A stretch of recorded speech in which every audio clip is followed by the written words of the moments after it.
Okay, we are back. This is the Hot Seat Radio Show. Me, Sean Fortine, and Donovan Sadiq with Pastor Don, Daryl, Tay, Mighty Max, and we have Mildred Millie Bailey, and Dr. Carrie Thin has just left us. And we are going to continue the discussion. And before we go, we are here on Frederick Street at the Starbucks. Come on out, join us with a coffee. I mean, Tay, I invited you to come have a coffee with us. Sorry I didn't pay for your coffee. I'll give you a voucher.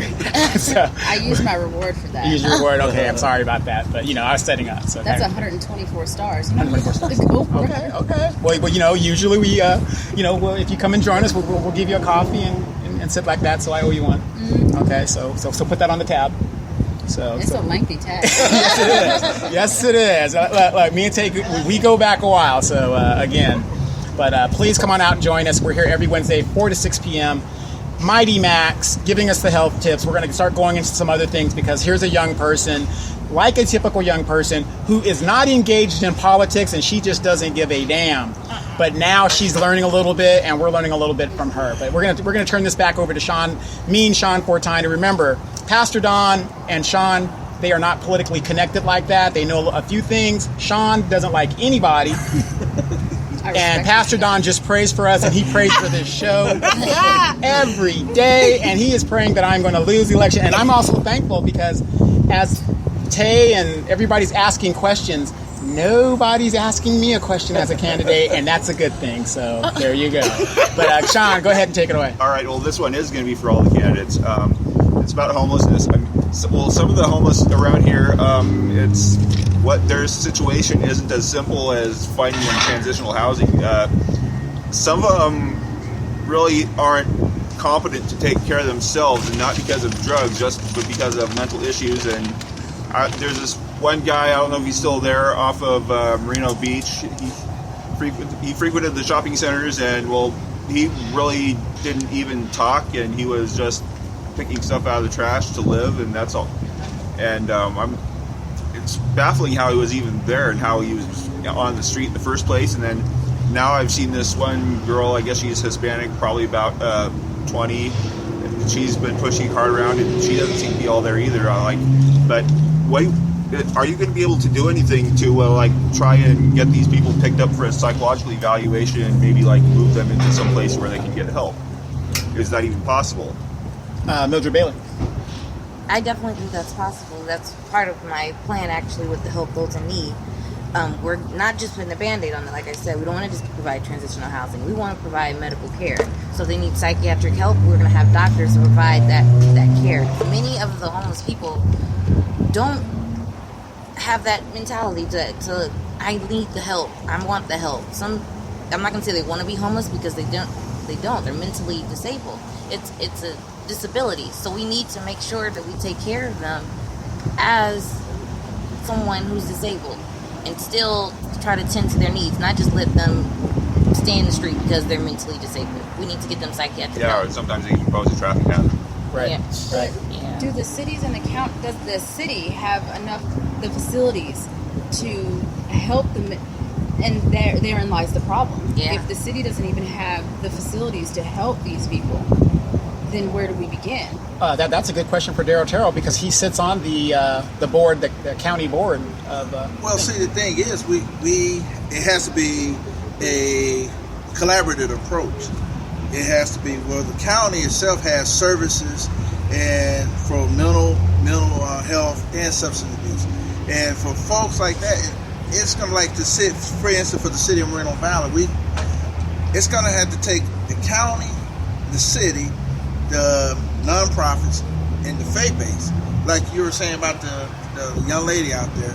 Because some of them don't want to go, but the thing is, we have people, professional people in the county that could come out and do what they do to encourage that person to seek the help. Because they've done it all across the county, but the thing is, takes leadership in the city to identify that this is a problem that we need to put as a top priority, the human needs. And that's what we've been missing the longest. Then we have to have a collaborative effort, a task force, that does not talk about it, but have action plans and actually tackle these issues when we see people.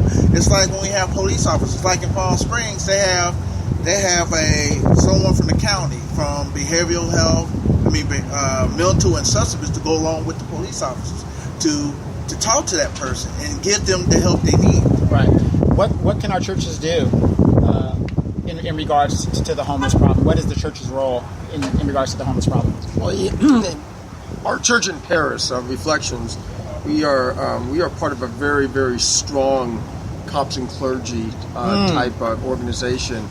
And when I first started, I started out about a year and a half ago, and I'll tell you, it has been so effective when it comes to the homeless, because a lot of the churches have shelters, men's shelters, women's shelters, mixed families type shelters, and we've actually founded a couple more shelters through the churches that has helped this homeless problem get those that want to get off the streets to get them off the streets. And we have churches like ours and others have provided food for them. We've provided them with this information. We've helped them with drug addictions to get them clean. So churches have played a role, and I got to be honest, I'm looking forward to working with you, Donovan, District 1, Millie, and District 3. And in regards to a cops and clergy program, I know we have one in Moreno Valley, but I would love to see it expanded to include these issues like homelessness and drug addictions, is that the churches can play a very large role, and it has been effective, very effective. Right. Now, does anybody know anything about how the businesses play a role in that? You're over there in Temecula. Does your business do anything in regards to outreach to the community, as in programs maybe, or things that they're donating to? I know that because we're technically the headquarters and we have people that are all over the continent of the United States and abroad. What some of the ladies and I do, we deal with the women's battered shelters and things like that. We have several, like the Humane Society, we donate food and things like that, but we do as a collective because we're animal lovers and we just love people. So we do, probably we've done this the second time we've donated like clothes that we're not using to battered women's shelters that help them get jobs and start anew and things like that. I'm trying to find something towards my fellow veterans to help them. I am a retiree. I served 2 decades in the Air Force. So my role is to always give back to where I came from, and that would be my military roots and my military people. So I'm trying to get involved with other programs within the VA to help them as well, especially homeless veterans. Right. How do you feel about that California Army National Guard retention bonuses that they want to pay back? Oh, that's That crap. is such a slap in the face. Right. Horrible. To anyone that puts on that uniform every single day. I've deployed numerous times, and I've left my children behind and never got a bonus. So for those people who did get a bonus, good for them, and that's something that should never be taken away. I mean, I know there's situations where, dealing with the VA, when your bonus does get, you have to pay your bonus back, but to just do that to those people, that Right. it's To just, trick them to take the time, but now you want the money back. that's a complete lack of respect for those who keep this country safe. Well, the way I look at it is, as the younger people are coming up and they're seeing what they're doing to us, and older people, and I think George Washington said this years ago, that your military is, it's something in the aspect of your military can be depleted based on how you treat your veterans today. So as the next generation says, well, wow, why should I join if you're going to screw me over? And at the end of days, and that's what I think with social media now that this thing blew up, because this has been going on for I've known about this for over a year. They said they've known about it for 2 years. Yeah. And now it's just Blowing public. up. But now they're saying, okay, never mind, sorry. Right, Right. So now they're telling the Pentagon Right. to cease. cease and desist, but it's been going on. But still, for years. that's an ugly, ugly thing to put out there. Yeah, well, still, if it's a signing bonus, then if it's in a contract, then they're obligated to pay it. It's not like, okay, it wasn't a loan. It was Right, a bond. It was- right. But the thing is, they're using a loophole of where, you're not in that MOS, so you shouldn't have gotten that bonus versus this and that. Now, Max, as a young person yourself who's contemplating becoming a fighter pilot, what is your take on that situation, or maybe even joining the military at your age? Her eyes just got super huge. Deer in the headlights. My grandfather served Air Force, fully retired out over 20 years, right? Blue. Yes. Not something I was ever interested in. My friend from high school just actually got deployed to Afghanistan yesterday. You know, but it was never anything that appealed to me. Not that I don't appreciate everyone. And it definitely doesn't appeal to you now. Yeah, I just, you know, I have a couple of friends who are in the military, and they always say, well, I do it for the money. You know, they don't necessarily enjoy what they do. I don't see what money. I don't. Yeah, what money? Yeah, what money? But okay. I don't know. I've only met a couple of military men, and they've been ballers in my eyes. Well, when you're an E5 and you're living on, you know, in the dorm, you know, all you got is a car payment and a bunch of CDs. And that could be it, you know. But I never, and I thought the military wasn't a big deal in our household, but it was never something that was put into my head. Like, you should go to the military. It was never a thought for me. Like, you should do the Army. Like, first off, I wasn't able to do that physically at that point in my life when I was, you know, graduating high school and whatnot. But it just doesn't appeal to me at all. And I don't think military service is meant for everybody. No, and that's absolutely just, not. I mean, I've had to show many a kid the other side of the door because they just can't adjust. Right. And it isn't for everybody. And I don't want to dissuade anybody from joining the military. But if it's not for you, it's just not for you. Yeah, you have to know. Fortunately, it was my lane and I stayed in. Right. Now, you know, the thing that I get when I talk to young kids about joining the military, I go, well, I don't want to go over there and get killed. Well, don't join the Army and the Marine Corps. I mean, don't get me wrong. I mean, you got some people that special forces and are in the Air Force that get special combat. ops. But you know, how many Navy people have died in the last 15 years other than, you know, the few special forces guys? Yeah. Almost none. And none of that The ever, majority like, of them are Yeah. accidents. Right, the, accidents. The fear of dying never came to me. It was, I have to listen to somebody. Yeah, I have to go right. to boot camp. They need me up and out of bed at this time. Like, what? Yeah, see, because you're you- gonna die. you shouldn't either join way. the military. Yeah, no, that was. I don't even want to clock in 9 Right. to 5. Well, I barely. was hope if I would have passed all the medical tests, I would have joined the Marines right out of high school Right. because I needed some direction going out of high school. And Well, Sean, you also like guns, too. You're a big gun. And I think in instances like that, I have a cousin. His name's Michael. He'd probably be great. Right. The military is probably for him Yeah. if he could pass, you know, the Right. test and all that good stuff. But for people who have the ability to pursue other things, Right. then they should go pursue other things. And I think some people just come in. I think I've told a lot of people, if you have no idea where you're going in life And you're doing jack nothing. and you're doing absolutely nothing, then I would do just a 4-year term, Or a get that 2-year term Montgomery in the GI Army. Bill, Right. and run like the wind Right. bullseye. Because that Montgomery GI Bill, by the grace of God, my kids are going to be able to go to college for free. That's so amazing. But that's because of California my level veterans, of yeah. that's because of CalVets. CalVets. But if I wanted to transfer my GI Bill to my children, You can do that now. I was afforded that opportunity to do that, so they can utilize my benefits and go to school. And I think there's so many highs like that. You know, there's so many good things that come with you know, it. here's a funny thing. You know, Tate's a retiree. I'm a retiree. I found that I have more benefits outside of the military. I mean, other than when I was in, but I wouldn't have expected so much benefit after I got out. Did you get your state parks pass? Yeah, I got that. Yeah, I got my Lifehorn State Park. You know, there's a whole bunch of stuff you don't even know about, but it's Right, there. and if you can make it through Right. to retire. Or just be a veteran and do your time and get a, you know. And I tell people who are lost, go apply for the Disney College And Program. and it's not even just being a retiree; it's being a veteran. A lot of people are afforded a lot of opportunities as a veteran, especially job opportunities. I had a friend of mine that I went to the academy with. He ended up getting out at 15 years, which I keep telling him was a mistake anyway, because he was at the home stretch, Right. and now he works for Walt Disney World in their animation department. You can't beat that. He was given educational opportunities that he used with his tuition assistance. Absolutely. That he in turn used when he got out his GI Bill, and he took that. A lot of companies have those hire heroes programs. Heroes programs. And he took advantage. He just happened to be at the right place at the right Well, time. you know, I want to say this with this Hire Heroes program. If you're listening to this show right now, okay, I am applying for District 1 council member. and I'm a veteran, and I want you to hire me. And Does it fall under hire Moval? right? Yeah. Is that a hire Moval thing?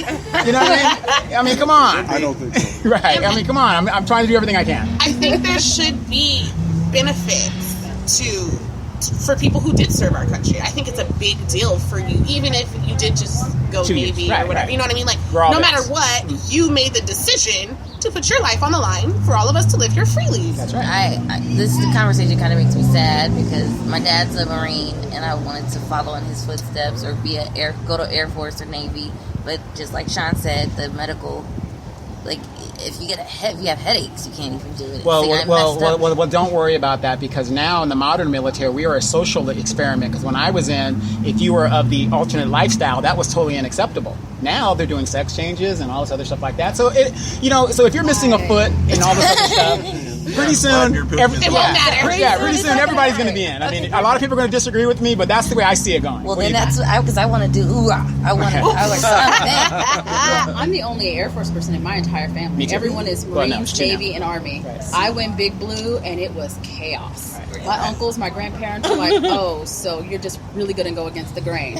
But I don't like to play in the dirt. Right. So, I like to be in a hotel. I like my Holiday Inn, thank Right. you, and my Right. deployments to Puerto Rico. And let me ask you a question, because you come from such a heavy military background.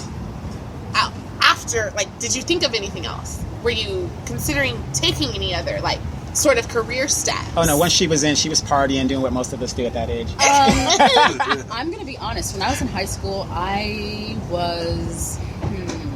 Oh, and by the way, Tay is a local resident. She's from Riverside, I'm from River, Texas. so she's local. So there you go. I am. Where'd you graduate from? Arlington High School. Go Lions. Yep, there it is. There it is. Go Lions, maroon and gold. I was raised in River. Well, I was born in LA, raised in Riverside. I went to Arlington. I was supposed to go to Ramona, but my mom wanted me to go to a better school. My parents wanted me to go to a better school, definitely, because there was a lot of drama at Ramona. My mom was not having an ounce of it. I went to Arlington, and I got in a lot of trouble as a kid in high school. I'm very vocal, if you haven't noticed. So I almost got kicked out of school. And I believe it. One of my principal, Dr. Ermert, who just passed, really great guy, sat me down in his office and said, "Look, it's either you're going to go down this road or you're going to go down this road.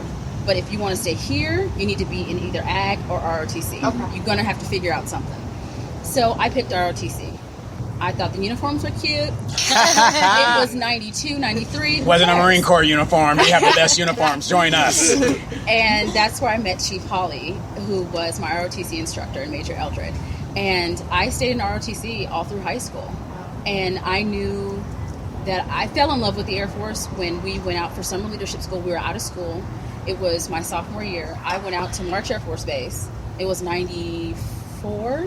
Right. And it was just hustle and bustle and people everywhere and people in berets and boots and things like that. And I fell in love with the Air Force. Wow. I absolutely fell in love. I ran to the nearest Air Force recruiter and said, "Sign me up." Sign And me he up. says, "Well, absolutely not, because you're a minor." So when I hit 17, I was like, this is what I want to do. And my mom cried Signed you. Mhm. Signed the you. entire way down to MEPS. She begged me not to go. Bend My over, dad- spread your cheeks. My dad was like, "If this is what you want to do, then go for it." I'm the oldest, so I was the first to leave the nest. So I went to San Diego. I went to MEPS, and Hey, and that's a good example for your siblings that followed behind you. I mean, they might not have joined the military, but to see my the sister oldest married one. into the Marines. Oh, well, She married into not the everybody's perfect. She married into the So Marines. that's nice. It's just always interesting because I come from a family of educational background. My father's a teacher, my mother's a social worker, my sister is now a teacher, my aunt is a principal. So when I went against the grain of that, everyone was like shocked. Well, my dad wasn't in the military because back in the day, you remember it was the sole survivor rule where if you had so many kids, you had to have Yeah. My dad was the youngest. They don't do that anymore. So his Yeah. brothers, my Uncle Lou was in the Marines, my Uncle Rick was in the Navy, and my dad tried to join the military, and they were like, absolutely you're not, the last one. because Yeah. you're the last one. remaining child. So my dad never got to do it. So when I did, Yeah. wow. So when I did, it was kind of a shock and a surprise, but it was the best thing for me. Right, right. It was I the mean, best for those that don't know, you might see Tay on Facebook and everything like that. She's balling. She's balling. No, I'm not. She's balling. She ain't gonna say it, but she's balling. She's being very humble, but she's balling. Yeah. So retirement, disability. She's working on another job. She's balling. Okay. So and you're single too, right? What? You're single too, right? Huh? He's There always you go, trying to there you match go. people up. But real, Trying to marry me off. yes. I'm not belonging to Trump. I'm not a mail order bride. right. But real quick, Millie Bailey. Yes. We're in the last sprint to the finish line. 2 weeks, 13 days to go, actually. Yep. What is your message to the listeners out there as a candidate that you want them to know? Because I want to make sure we get that out so you don't feel you wasted your time coming here dealing with these crazy people. No, this has been an awesome experience already. Thank you for having me, by the way. What I want the listeners and everyone here to know is I'm a real person. I'm a resident who's been here for over 14 years now, and I've seen a change. I haven't been here like some of the seasoned residents, and we're going to see it really change, but I've seen change for the worse, and I want to galvanize, and I want to spearhead the youth and the seasoned residents, and I want us to unite and take our city back. We need change, but we can't have change if we're having the same people elected with the different faces. They have the same message of nothing. They have no vision for Moreno Valley, but yet we elect them. We need to change and get a new mindset to make Moreno Valley move forward, but that can only happen when it's we, not I. If we're thinking selfishly, it's going to continue to be the same. We're going to get a leader who only cares about what they care about and their special interest groups that pay for their campaign. So they're not going to care about the people.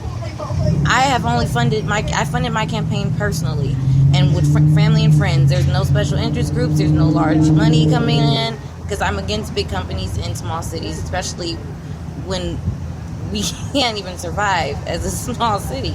These big companies are coming in trying to make us like San Bernardino. And we have developers who just want to make money. That's their job. So we have to get people in who have morals and dignity and won't sell out. And I am that candidate for District 3. Okay, right on.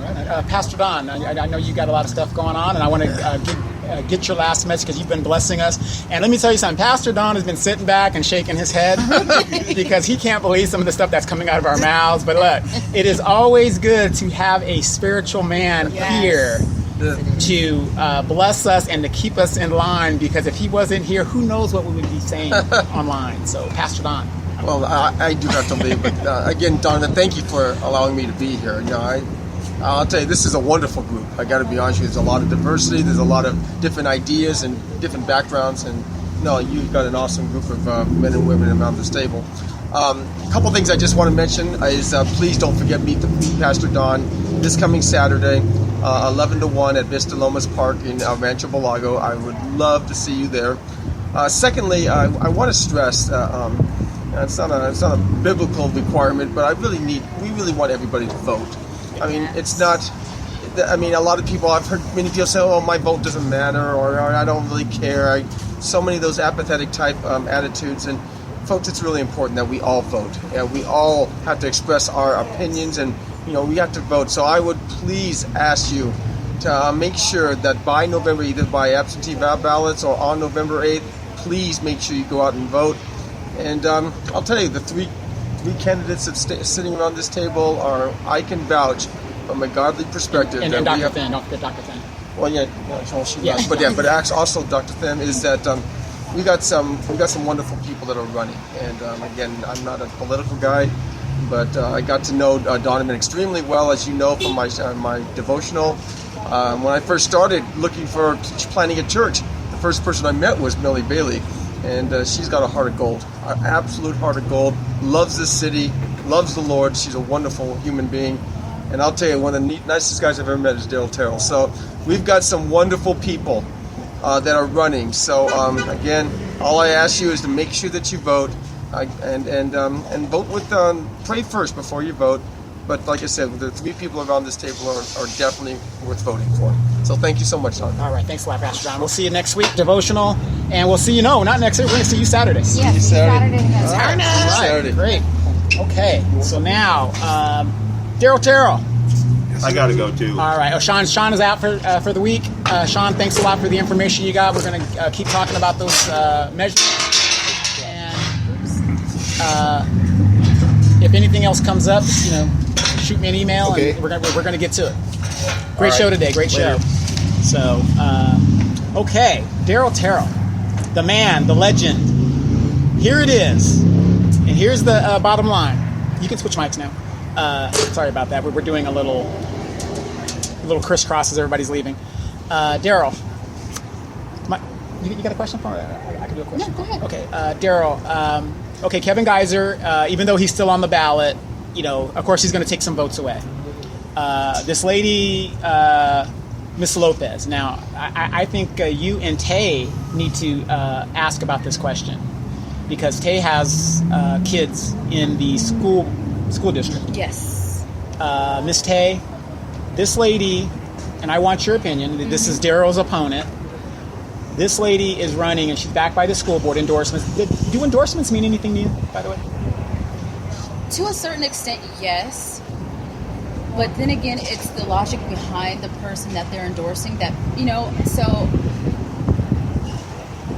this, I'm not really happy about that. I'm not happy. I can't remember the individual's name that, Felix Lopez.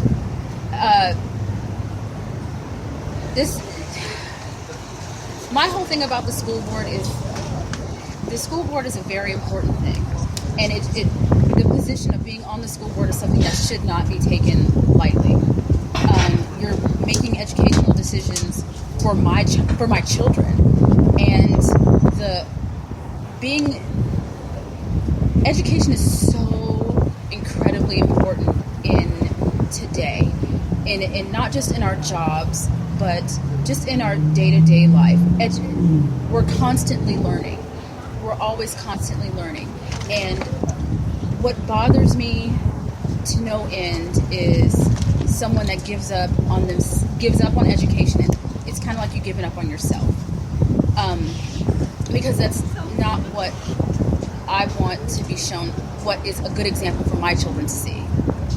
My son will be graduating this year, from high school, and I want him, as he goes on and goes forward and becomes an adult, and my 12-year-old. Actually, he's 11, but he turns 12 on Saturday. All right, happy birthday! I know, my baby. I've always told them that post-secondary education isn't for everybody, but when you do it, it's a great accomplishment. Just graduating from high school is something, a culmination of 12 years of boring classes at some point, but it's still so worth it to have that high school diploma. So when I see someone that's running for school board that doesn't even have that to me is a slap in the face to every single child that person is trying to represent. Because how can you sit here and be on a school board that promotes education when you've given up on yourself and pursuing that education? Good point. Because there's so many avenues to get your high school diploma.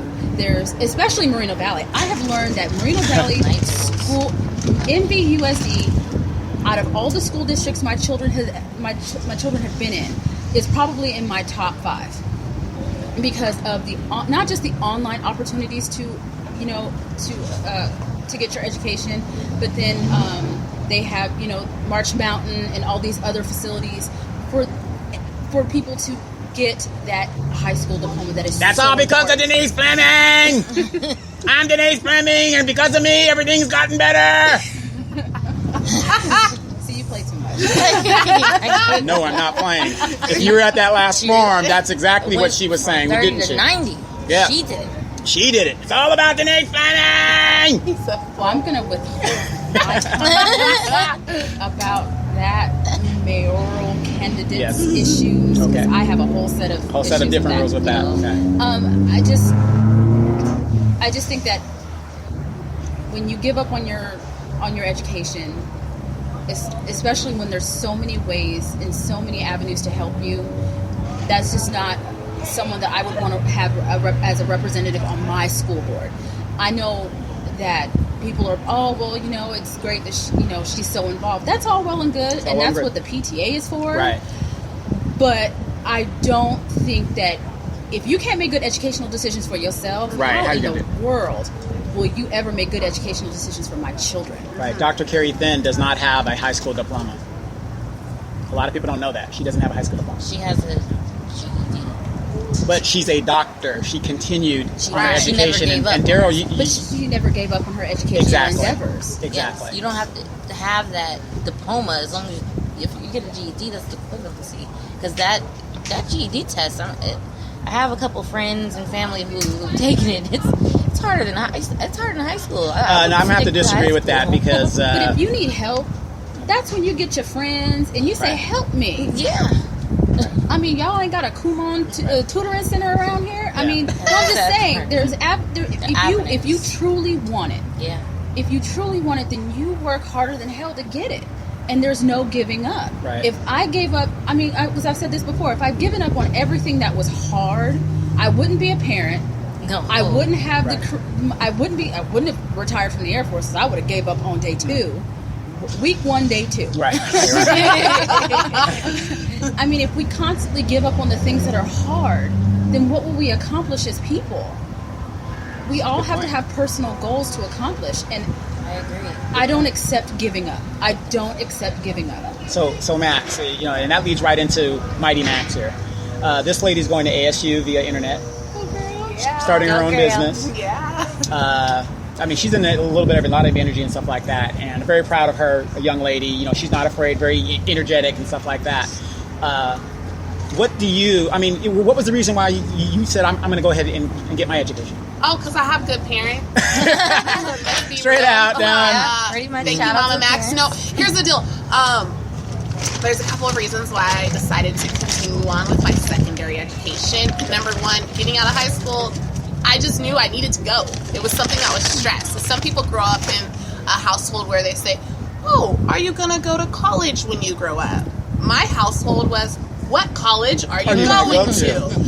And it's not that it's forced upon us. My parents always told me I had a choice, but when you come from a household where my mother's getting her master's right now online, my father is a teacher, so he's got his bachelor's 2 classes away from A lot his of master's. pressure on you, huh? It's just like it's expected, and I didn't know what to do outside of high school, and I didn't want to go to vocational training. I knew I needed to do something. Now my journey started in 2009. It's taken me a little bit. I take time off. But I like to be able to say that I fought statistics, even though young black women are the highest graduating rate Yeah. right now. Yeah. But when I was choosing to go to school, it wasn't necessarily that.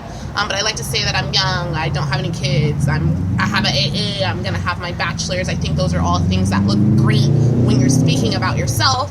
And also, within high school, I don't feel like they teach you any life lessons. We take all these STAR testing. We take the KC. We take this and that.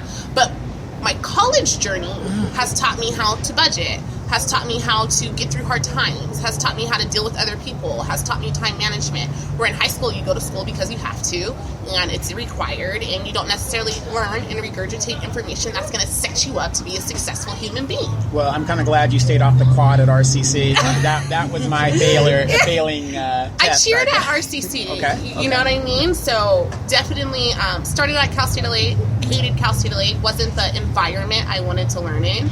Came back to RCC, wrapped up my AA real quick, real fast. Some people call it a continuation of North High School. But when I went to RCC, I was focused. Like, yo, bro, I'm trying to get out of here. Right. So I like it. Now, getting a master's degree, not necessarily on my mind. Right. If I feel like I need it, because a bachelor's degree is so attainable nowadays, Yes. and everyone seems to be getting one, at least in my little circle of a world, right? Outside, maybe in the majority of the world, that may not be the case, but from what I'm experiencing, is a lot of people are getting bachelor's degree, which is turning into somewhat of a high school diploma. Yes. So if you don't have a bachelor's, some places won't hire Gee, you at thanks, all. Max. I just got a bachelor's. Thank you. Right, congratulations. There's some people who don't, but definitely something that I have found value in because of my parents Yes. teaching me Yes. those things. And I feel like a lot of people who don't grow up in a household where education is set up as a value and put on a pedestal, they may not understand the importance and the life experiences that you go through. And I've been an in-class student as well as an online student, so I've experienced both within this new technology era.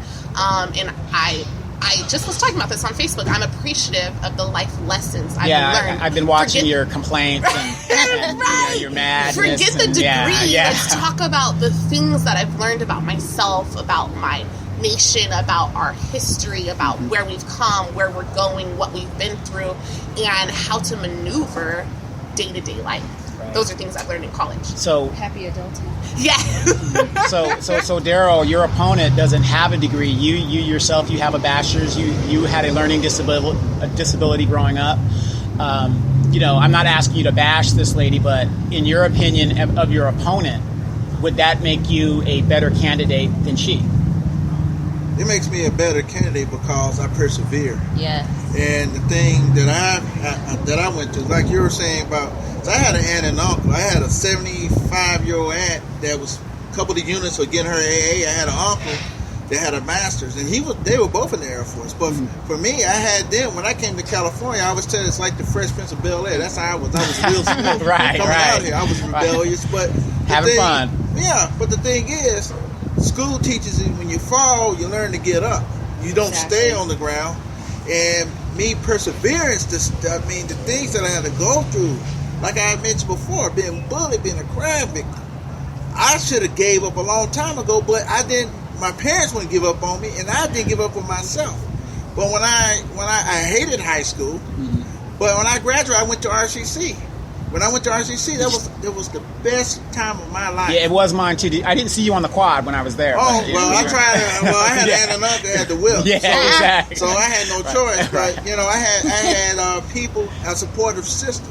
Yes. So when I had setbacks, I got up because I had the self-confidence, I had the self-esteem to get up because that's what I've been doing my whole life.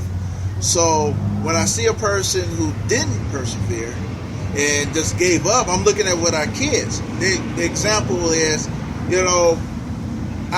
when they said, look at this guy, he's on the school board. He fell down, but he got back up.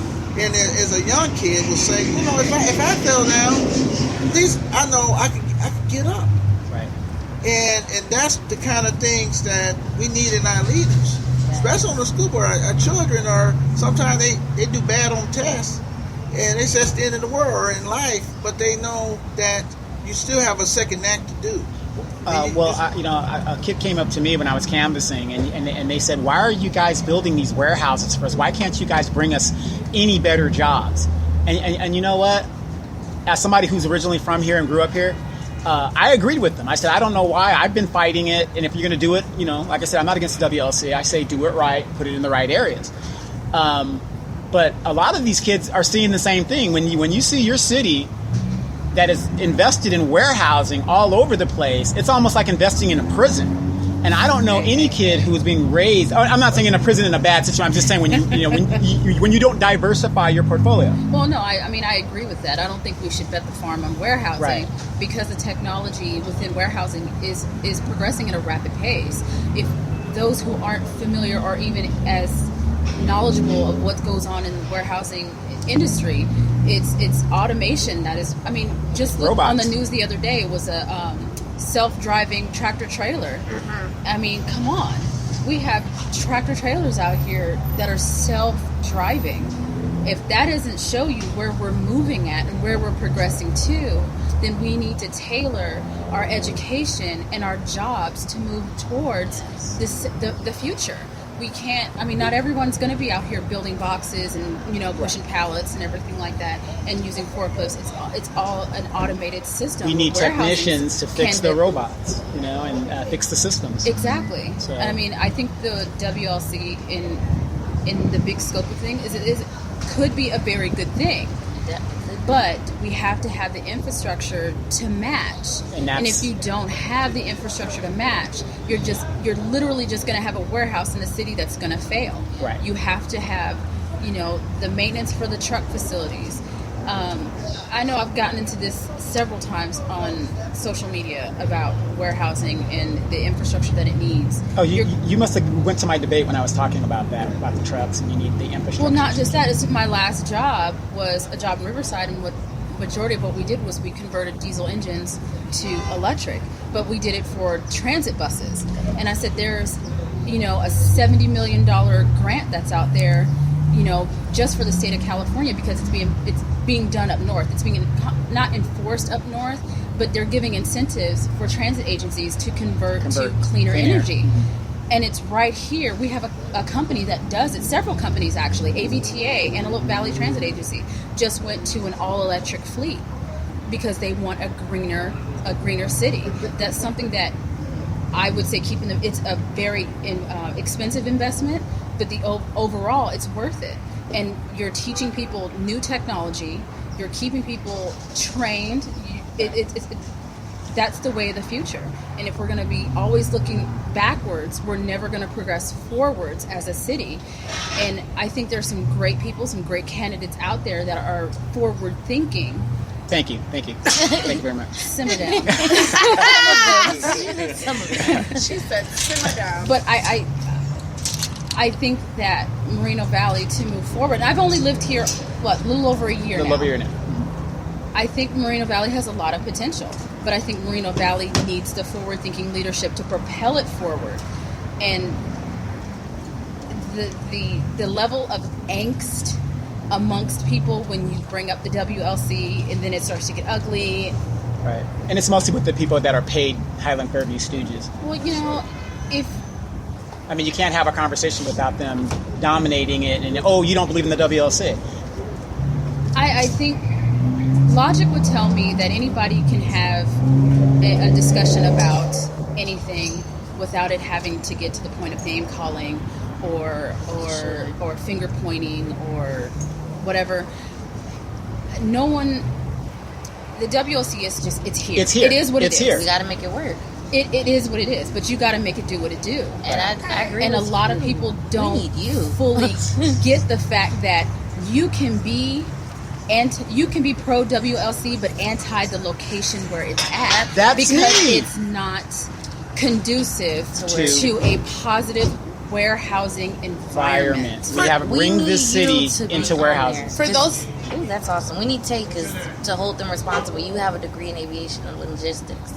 We need people who have logistics degrees, like Donovan, like Tay. Actually, my degree is supply chain management with a focus in Supply international chain business. management, But I you know digress. it. see, you're trained. You know, you can build. You went up the ladder. You didn't just stay at a warehouse worker. No, I mean, you went I've all the worked way up. from kicking boxes to And that's running. that's the greatest part. It has potential because you just said it. See, but you also got to look at this too, and this is not a slam on candidate Millie Bailey, but when you get involved in something and you don't do your homework, you end up being hoodwinked and saying, wow, it's almost like Star Wars. Are we on the right side or are we on the bad side? And you don't really realize it Side I was on. until it's too late. And then the light damage. side and the dark side. Right. Come on with the Star Wars. Right. Well, he loves Star Wars. But that's basically what happened because a lot of people are like, well, I mean, look at what's going on with Chris Baca right now.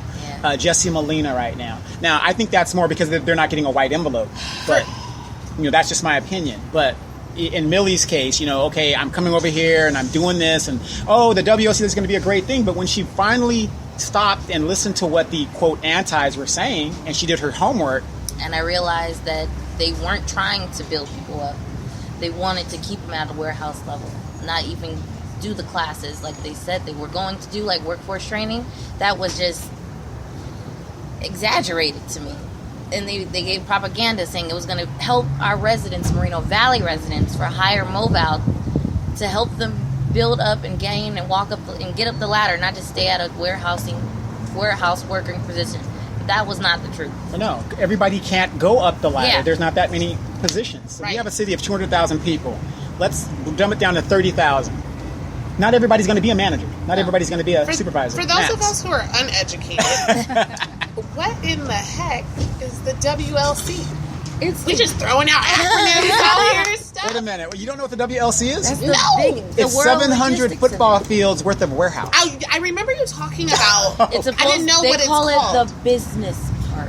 The gotta do business. quotations, This business. place that they're building over here. No, it's on the No, east it's gonna side. be- All it's on that the wrong open land side. over there is going to be a huge warehouse. It's supposed to be on this Which side. makes me feel bad for those people who bought houses over Yes. there. I would be Livid. livid. I've spoken to some of them, and they are. But see, to be honest, that's what's stopping me from buying a house in Moreno Valley. That is, because if I want to invest in Moreno Valley by purchasing a home, I want to be able to not have to worry about, is this going to turn into warehouse space next to me, or is my beautiful view going to be turned into some empty, desolate field? You can always come to Edgemont. No, She's just looking at me strange. Well, I don't want to move my babies. Right, from that's true. school. That's true. But that's a good point. But we're going to go ahead and wrap this up, and we'll continue this in the next segment. If you guys want to stay for the next segment and do that, or we can wrap it up. But we are here on Day Street. It is Wednesday. This is the Hot Seat Radio Show. We've got Mighty Max, Sean Fortine, Pastor Don, candidate Millie Bailey, Mr. Daryl Terrell, and Tay Wilder. We'll see you guys next week.